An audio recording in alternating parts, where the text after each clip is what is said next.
dans l'émission Parlement du Monde.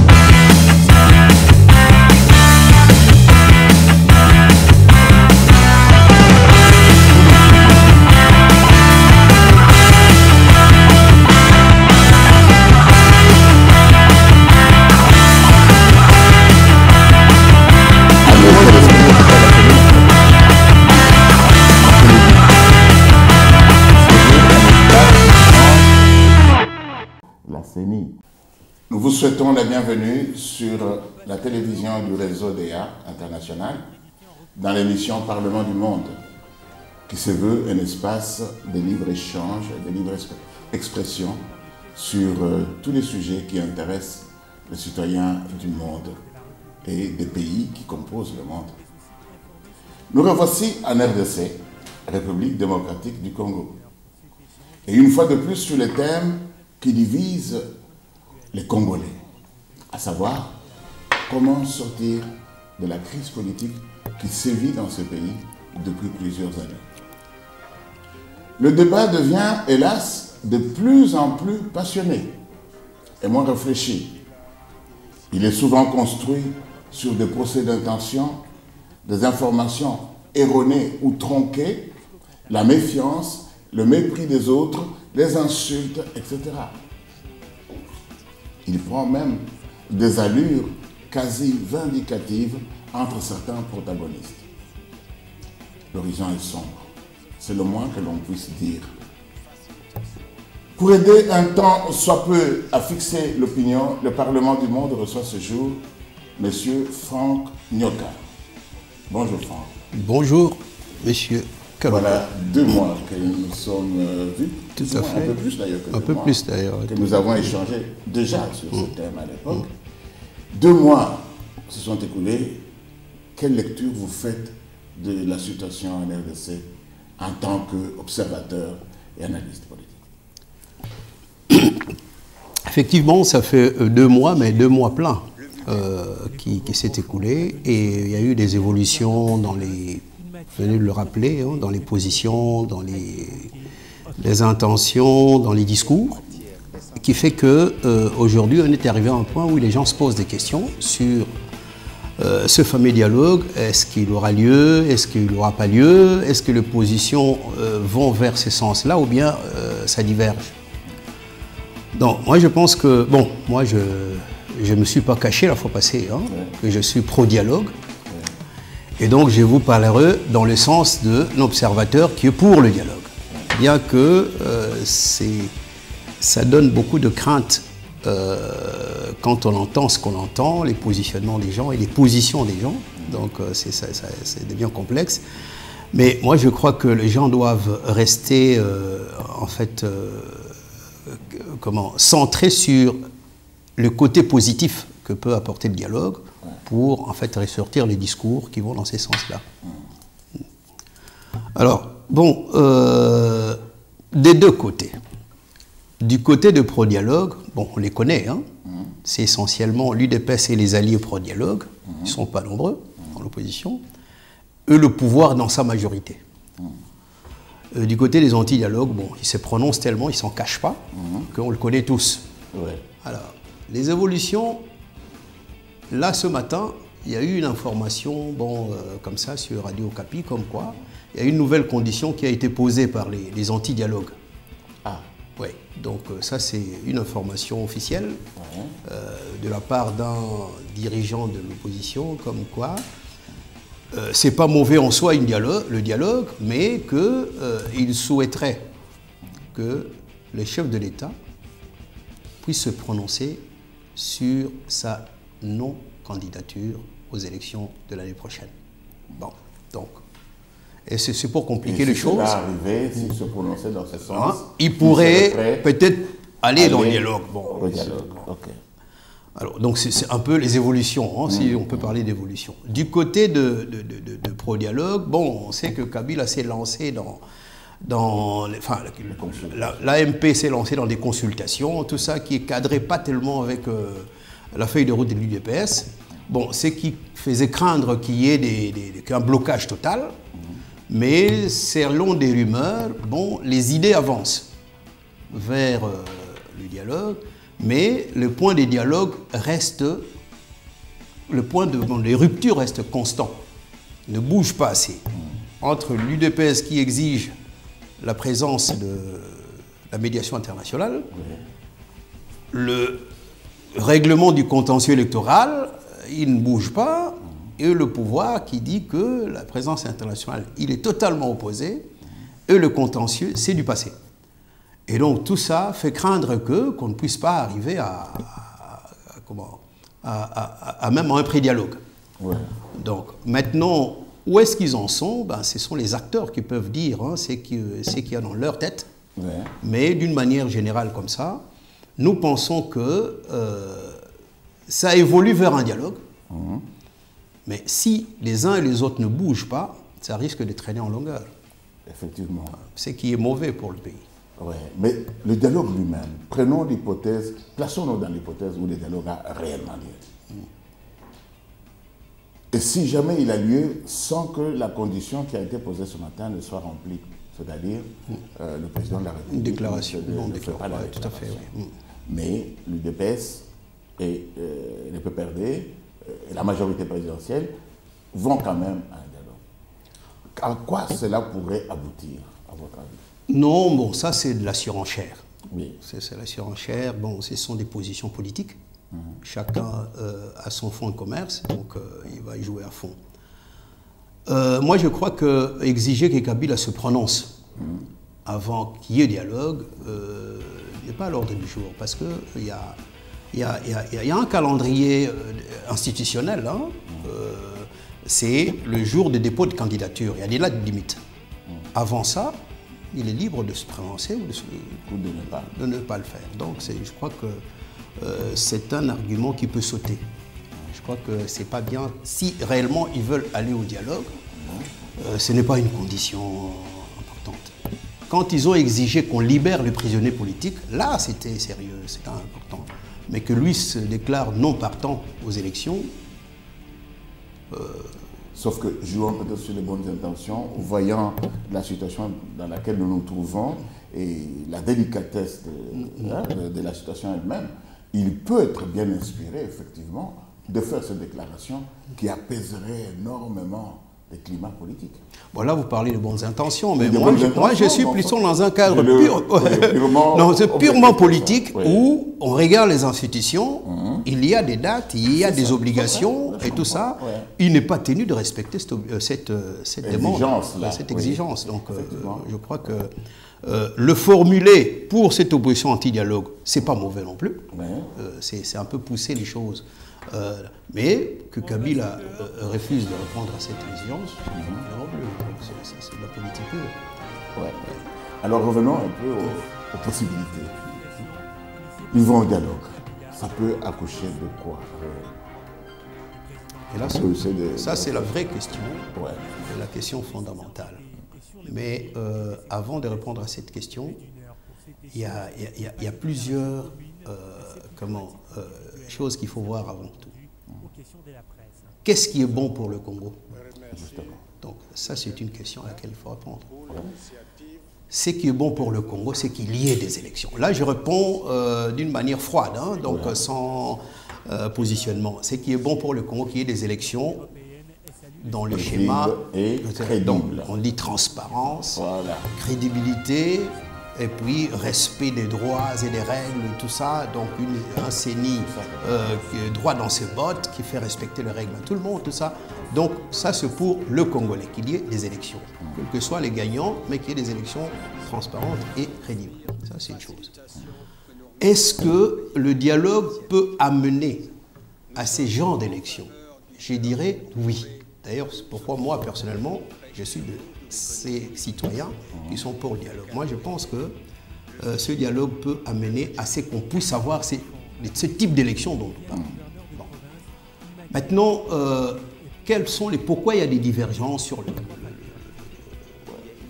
On y va, on n'y va pas. On n'y va pas. Ça, c'est... Bon, c'est pas tellement de la politique pure, parce que dans la politique, il y a des positionnements. Tous les partis politiques cherchent à atteindre le pouvoir. D'ailleurs, c'est le sens même dans la politique. Alors, il y a des gens qui ne se sentent pas, disons, en position de force pour aller dans un dialogue. Donc, Du côté du pouvoir, ils ont peur de ne pas pouvoir répondre contre le dialogue proposé par l'opposition pro-dialogue, donc l'UDPS et alliés. Et ils se disent, écoutez, en disant non, nous serons en porte-à-faux, parce que toute une série d'accords et puis de comportements poussent qu'on puisse avoir un dialogue pour pouvoir préparer des élections correctes. Maintenant, l'exigence du pouvoir de faire des consultations, tout ça c'est de la surenchère. Hein, parce que même le cahier de charge de l'UDPS, il ne faut pas lui reprocher de tout ce qu'il a détaillé dans son cahier de charge. C'est de la surenchère, mais tout ça doit nous amener vers des négociations pré-dialogue négociations pré-dialogue afin de déblayer le terrain et arriver à quelque chose qui peut nous conduire vers des élections crédibles. Ça, c'est le droit chemin. Maintenant, là-dedans, ce sont des hommes politiques. Hein. Et là, ça devient complexe quand les hommes politiques s'en mêlent. Parce que, bon, chacun a sa chapelle. Il aimerait que sa chapelle puisse passer avant les autres. Et bon, quand on regarde sur le terrain comment sont hiérarchisées les positions des uns et des autres, quelles sont les capacités de certains de faire passer leur message ou pas. Donc il y a toutes ces choses-là qu'il faut absolument. Alors, sur le terrain, peut-être que je me trompe, mais je dirais que l'UDPS, c'est le premier parti du pays, pas de l'opposition, du pays en tant que tel. Donc je ne parle pas de l'opposition de l'UDPS. Si je me trompe, peut-être que je n'ai pas les chiffres qu'il faut, c'est le premier parti du pays. Le PPRD semble être le second parti du pays. Mais qu'est-ce qu'il représente à eux deux? Le pouvoir dit que nous, j'ai entendu Lambert Mende dire que nous représentons 80%. C'est-à-dire que l'AMP plus l'UDPS, donc ils pensent qu'ils sont suffisamment, comment dirais-je, important pour pouvoir régler le problème entre les deux camps et l'imposer ou le proposer à la nation. C'est un argument qui peut être valable si on n'arrive pas à se mettre d'accord. Parce que même au Parlement, on fait voter une majorité et puis on dit, écoutez, bon, la majorité a voté, c'est applicable à tous. Donc, ça peut être valable.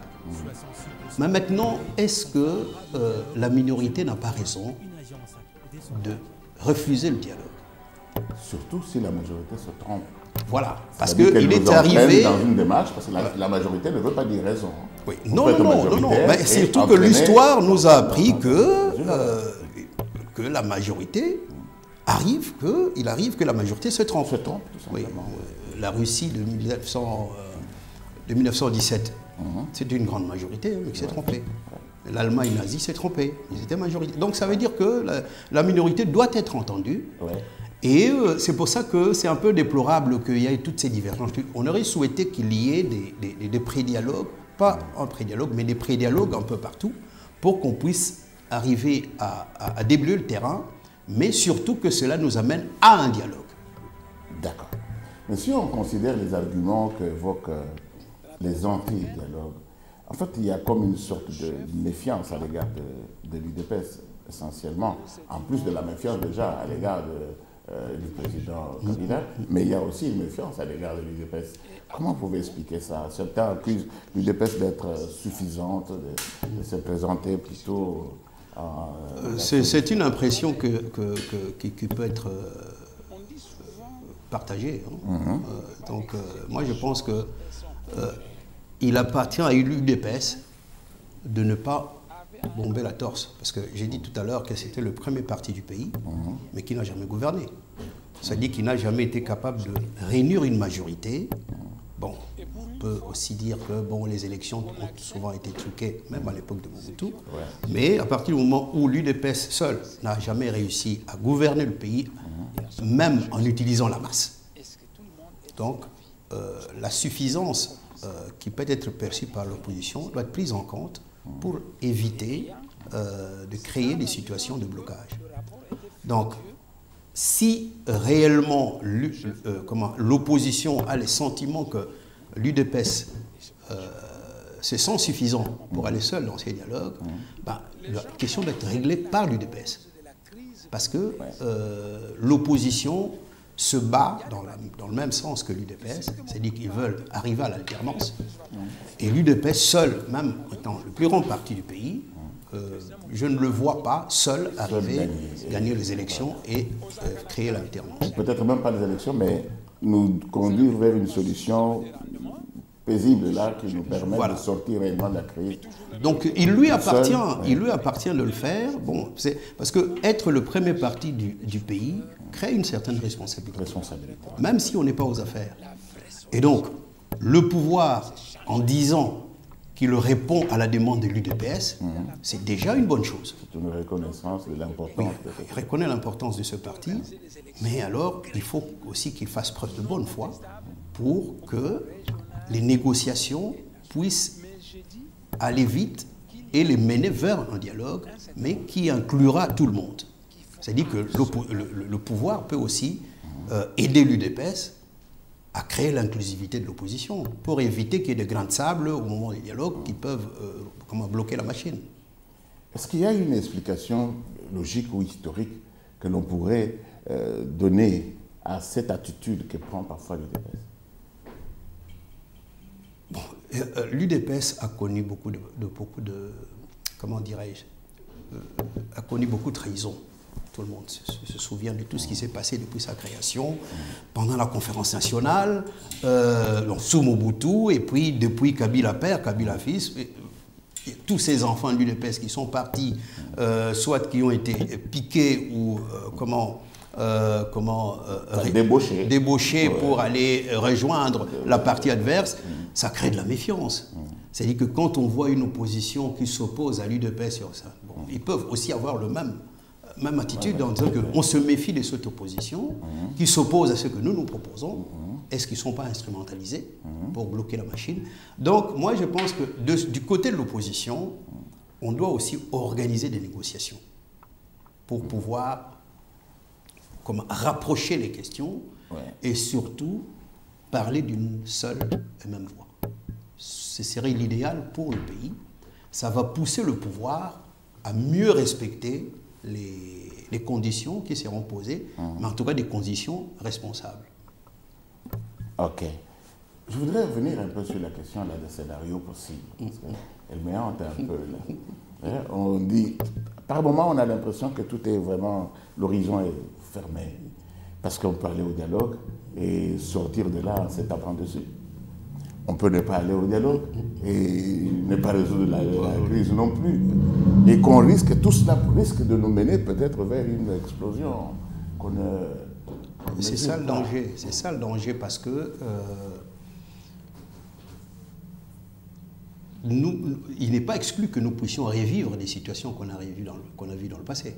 C'est-à-dire quand vous parlez d'explosion populaire, qui peut engendrer des problèmes, des troubles civils, et qui peut nous amener à des catastrophes. Et il faut absolument éviter ça. Ça, c'est peut-être le souci de la communauté internationale, peut-être, parce que bon, la communauté internationale ne se prononce pas clairement non plus. Ah ben justement, vous me donnez l'occasion de revenir cette fameuse communauté internationale. Il faut qu'on cerne un peu bien sa position. Donc ça veut dire que, oui, à l'issue s'il y a dialogue, si à l'issue de ce dialogue, plusieurs scénarios peuvent être envisagés. Les gens craignent qu'il y ait un gouvernement d'union. Un gouvernement d'union qui sauverait le pouvoir en place. Un partage de pouvoir entre l'UDPS, alors les gens soupçonnent qu'il y a des arrangements, tout ça. Pardon. Ça, c'est de la spéculation, mais qui vaut son pesant d'or. Voilà. Mais c'est là, on dire, dans cette formule-là, on accuse l'UDPS de vouloir aider l'autre à glisser. C'est étonnant. C'est étonnant que l'UDPS puisse aider le pouvoir à glisser quand on connaît la position de son chef, quand on connaît son histoire et son parcours, ça me donnerait. Et il n'y a même pas des signes qui montrent que l'UDPS veut aider le pouvoir. Donc ceux qui le disent, je crois que soit ils se trompent, soit ils sont de mauvaise foi. Excusez-moi. Ouais. Donc, surtout que les déclarations qui ont été faites par les différents leaders de l'UDPS vont dans le sens. oui, tout à fait. Donc, ça, c'est pas vrai. Oui, mais comme ça, rien que pour une réflexion, est-ce que ce serait une possibilité envisageable et qui serait souhaitable? À certaines conditions, peut-être. Est-ce que c'est possible? Souhaitable, peut-être oui, peut-être non. Envisageable, oui. Mais souhaitable, c'est difficile à dire. Parce que nous sommes en politique. Et nous sommes au Congo. Ouais. Envisager un gouvernement d'union où les gens seront là-dedans comme des saints pour préparer des élections crédibles et transparentes et organiser ces élections et accepter les résultats, ça va être difficile. C'est pour ça qu'il faut quand même être prudent pour accepter un gouvernement. Moi, je crois que seules deux choses peuvent déterminer l'organisation d'un gouvernement d'union. Un, l'issue du dialogue. Et deux, la garantie de la communauté internationale. Ouais. S'il n'y a pas ces deux choses-là, je crois que ce n'est pas souhaitable qu'il y ait un gouvernement d'union. Mais supposons, une idée me vient comme ça, un arrangement d'un partage éventuel de pouvoir, mais en respectant les délais constitutionnels qui sont là. Et dans quel objectif? Dans l'objectif de dire, il nous faut être en mesure de contrôler réellement le processus électoral. Si nous devons laisser ce processus entre les mains du gouvernement actuel, nous revivrons ce qui s'est passé avant. Est-ce que cela serait suffisant? Si on arrive à dégager l'indépendance réelle de la CENI, ça suffirait. Ça suffirait. Mais est-ce que c'est possible? J'ai des doutes.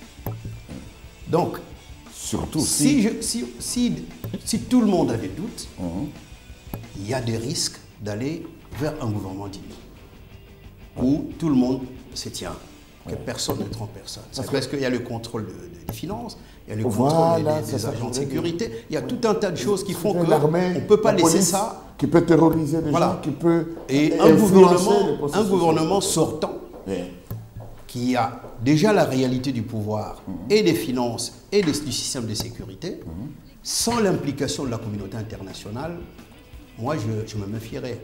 Alors là, nous revenons au problème de la communauté internationale.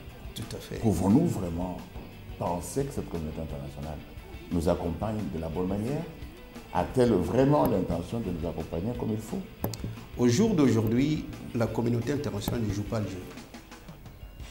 Il y a des déclarations, des déclarations d'intention, il y a même des arguments forts qui sont dirigés du côté du gouvernement pour dire que oui, il faut respecter, mais ce n'est pas suffisant. Ça aurait été souhaitable que, à l'organisation, bien que le gouvernement refuse, mais moi j'aurais souhaité que la communauté internationale s'impose. Il s'est déjà imposé au Congo, ce ne serait pas nouveau, mais qui s'impose pour aider les deux camps à aller vers le dialogue. S'il y a vraiment cette volonté-là. Parce que la communauté internationale a intérêt à ce que les élections se passent correctement. Donc que le dialogue puisse se dérouler correctement. S'il y a un gouvernement d'union, il doit apporter ses garanties. Parce qu'entre un pouvoir qui a la réalité des choses et une opposition qui sort de rien, enfin de rien, ça dit qu'ils sont dans l'opposition, mais ils n'ont aucune manette déjà utilisée, donc qui vont arriver dans un espace déjà occupé, ça serait compliqué qu'ils puissent avoir la capacité de manœuvrer et puis de prévenir tout danger. Donc un gouvernement d'union sans la garantie internationale, je ne crois pas que ce soit quelque chose qu'il faut souhaiter. Et que si la communauté internationale ne joue pas les jeux, qu'elle ne s'implique pas fortement, moi je serais l'UDPS, je me méfierais, même pour organiser le dialogue. Donc moi je pense que c'est maintenant que la communauté internationale doit se manifester, sérieusement. Ouais. Ça c'est une bonne chose, effectivement. Elle doit se manifester, elle doit clarifier sa position, montrer réellement sa volonté d'aller vers... Et pousser surtout les deux camps. Alors, aller vers un dialogue dans un schéma contrôlé, où il n'y aura pas de dérapage. Parce que ce qui fait peur, Franck, c'est si jamais le dialogue ne peut pas, ou il est, vous voyez qu'on a combien, on essaye d'analyser et nous nous retrouvons, nous butons à des paramètres qui ne sont pas maîtrisés et on se demande si cela va vraiment aboutir. Si jamais le dialogue, qu'il ait lieu ou qu'il n'ait pas lieu, ne conduit pas à la solution. Nous savons déjà que les élections dans ces conditions ne conduiront pas à la solution non plus. Et c'est ça qui fait peur. C'est ça qui fait peur. Qu'est-ce qui va arriver? On dirait que la solution va venir d'ailleurs. Mais attention, parce que c'est là où je ne suis pas d'accord avec l'opposition anti-dialogue. Parce que, bon, apparemment, ils sont catégoriques. Ils n'ont aucune confiance au pouvoir, donc ils ne veulent pas de dialogue avec ce pouvoir. Mais bon, même si l'UDPS n'a pas confiance au pouvoir non plus. Donc l'opposition anti-dialogue ne peut pas se targuer seule d'être méfiant du pouvoir. Donc, lier les deux, c'est pas bon. Dire qu'on n'a pas confiance, donc il n'y a pas de dialogue. Parce que s'il n'y a pas de dialogue, maintenant on est dans un scénario où tous les arrangements ont échoué, on dit bon écoutez, on va droit au but vers les élections, contrôlées par le pouvoir. L'opposition peut crier que nous voulons contrôler la CENI, mais ce sera au bon vouloir du pouvoir. Ils peuvent leur donner de petits pans à contrôler, mais pas la totalité, pas la réalité des élections. Nous irons vers une catastrophe.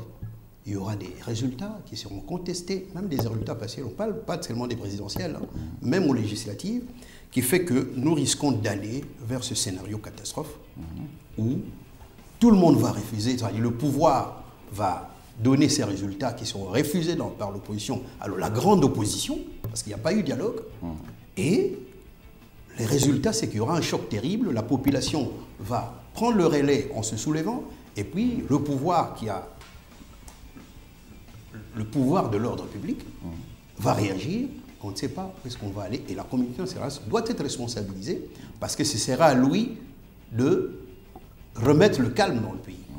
Mais ceux qui refusent le dialogue, l'opposition qui refuse le dialogue, argumente aussi en disant, par exemple, mais la bonne foi dans l'autre camp, elle est manifeste. Et surtout ces derniers temps, avec les déclarations des différents ministres du gouvernement, Kilkey et consorts, c'est clair que le pouvoir veut aller au dialogue pour rester. Pour rester, oui. Y a-t-il moyen d'imposer quelque chose à ce pouvoir? Non, du côté du pouvoir, enfin, d'après ce qu'on a compris, il y a plusieurs sons de cloche. Il y a une frange radicale qui veut que Kabila puisse être candidat et puisse faire un autre mandat. C'est-à-dire qu'il veut tricher. On simplifie. Donc ils veulent que Kabila puisse être candidat et puisse gagner. Ça, c'est les dernières déclarations de King qui a suscité un peu de ça. Pour moi, King, c'est quelqu'un qui... Bon, je ne sais pas, j'ai suivi plusieurs déclarations. En fait, il répétait les mêmes phrases. À ce rythme-là, ils disent que risque de vite rayer, parce que ça ne vole pas haut. Pour un intellectuel, bon, il m'a étonné. Pour un intellectuel comme lui, donner quelques arguments aussi simples, moi je trouve que on aurait trouvé quelqu'un qui pouvait faire... Il estime qu'il n'y a parce pas qu'ils ont beaucoup de compétences pour avoir quelqu'un qui... Lui-même est quelqu'un de compétent, d'intelligent. Là, c'était pas intelligent. Mais lui-même dit qu'il n'y a pas de compétences. Lui-même le dit. C'est-à-dire, le problème, les compétences ne courent pas le rythme au Congo, donc lui y compris. Enfin, la réflexion que je me suis faite, où il ne croit pas en ce qu'il dit, là, il est intellectuel, mais il est mal à l'aise. Parce que vraiment, les arguments sont courts et vraiment simplistes. Ou, bon, on lui a demandé de conduire une mission, il est tenté. Mais donc, moi, je crois qu'il faut balayer ça. C'est pas... mettre même Kabila en difficulté. Aller sortir comme ça, oui, parce que c'est un homme providentiel, tout ça. On a eu ça au Congo, c'est pas nouveau. C'est pas nouveau. Maintenant, ça, c'est un cas. Mais il y a une autre frange. J'ai écouté le secrétaire général du PPRD qui dit que ce n'est pas l'ordre du jour. Moi, je crois que c'est plus sage. C'est Mova qui avait dit que c'était problème de troisième mandat, tout ça. Sa phrase, c'était que le chef d'État a beaucoup plus à faire que s'occuper de ça. Moi, je crois que c'est ça qui est sage. Et c'est ça qu'il faut écouter parce que ça veut dire qu'on réfléchit. Que le PPRD puisse vouloir gagner les élections, c'est quelque chose de normal. C'est un parti politique. Qu'il puisse avoir un candidat, peut-être qu'il est en train de jauger dans sa cour les éventuels candidats qui vont faire passer dans une primaire peut-être occulte, tout ça. Bon, ça, mais est-il que proposer comme ça d'emblée, oui, Kabila candidat pour un troisième mandat, c'est rendre même pas service à Kabila. Exact. Et oui, certains disent que pendant qu'on est trop focalisé sur le dialogue, il y a des choses importantes qui sont en train de se dérouler. Ouais. Notamment le problème de la décentralisation. Ouais. Et c'est 26 provinces qui sont créées comme ça, et qu'on est trop focalisé sur le dialogue et qu'on néglige de participer au scrutin, participer à ce débat-là, déjà, rien que le débat. Bon, là, je crois que tout le monde est mal à l'aise dans cette affaire, le pouvoir qui a organisé ce partage précipité. Parce que bon, même s'il argumente comme quoi il faut qu'à un moment donné qu'on le fasse, mais ça aurait été plus sage d'avoir un débat national sur le moment de le faire. Parce qu'aujourd'hui, on est en train de retarder le calendrier parce qu'il faut faire des assemblées provinciales, il faut élire le gouverneur, il faut installer l'administration, tout ça. Bon, mélanger aux élections à prévoir, tout ça, moi je crois que c'est un peu confiné. Le pouvoir aurait été beaucoup plus réfléchi en décalant cette affaire. Peut-être même l'inclure dans le dialogue, dans le débat du dialogue, en disant est-ce que c'est opportun de le faire avant les présidentielles ou après. Ça peut être un sujet à débattre, mais l'imposer comme ça, bon, même si ça a été décidé officiellement par le Parlement, ça tombe mal à point. Donc c'était pas une attitude à avoir. Il fallait laisser. Merci beaucoup, Franck. À mon humble avis, j'ai l'impression que la classe politique a une très lourde responsabilité sur ses épaules pour ce temps-ci surtout. Parce que selon qu'elle se laissera conduire par ses motivations cachées, et cette recherche de positionnement dont tu parlais tout à l'heure, elle risque de nous entraîner dans une catastrophe. Bah, avez-vous un dernier mot? Oui, mais justement, je vais commenter par rapport à votre commentaire. Parce que je vais peut-être vous décevoir. Ne me décevez pas, donnez seulement votre avis. Oui, mais le problème du Congo, c'est sa classe politique. Depuis son indépendance, c'est sa classe politique qui a mis le pays dans cette situation. Nous n'avons pas une bonne classe politique. Ça, ce serait difficile à contester parce que les faits sont là, les preuves sont là. On a cru à un moment donné qu'en amenant des gens instruits, très instruits, ça pouvait régler le problème, ça a compliqué encore le problème. Si Mobutu a fait ses 32 ans, il les a fait avec une classe politique instruite. Donc l'instruction n'est plus un argument valable pour justifier le comportement politique. Aujourd'hui, ça se voit que la classe politique complique tout, du côté du pouvoir et du côté de l'opposition. Donc c'est notre problème. Mais c'est un problème compliqué à régler parce que peut-être que le peuple congolais a la classe politique qu'il mérite. Est-ce que, je ne dis pas que j'ai raison, mais c'est une observation. Et demain, si nous ne réglons pas le problème de la classe politique, c'est-à-dire quand quelqu'un qui se présente devant un électeur et qu'il soit jugé correctement et sanctionné correctement, est-ce que notre peuple a déjà atteint ce niveau de comportement politique? Je crains que non. Et donc on risque de courir encore... Voilà, mais vous ne me décevez pas, parce que paradoxalement, Franck, mon premier ouvrage politique, je l'avais intitulé « De la crise au renouvellement de la classe politique ». Donc, et le souhait, c'est un renouvellement, mais un renouvellement... la qualité de sur la qualité de l'individu qui veut accéder à la classe politique. Exact. Tout à fait. Voilà, donc, notre problème, ce sera ça. Et j'espère pour pas longtemps. Merci beaucoup Franck Nyoka, merci beaucoup pour votre disponibilité et votre analyse. Chers téléspectateurs, nous vous disons encore merci de nous avoir suivis et nous espérons revenir avec vous dans l'émission Parlement du Monde.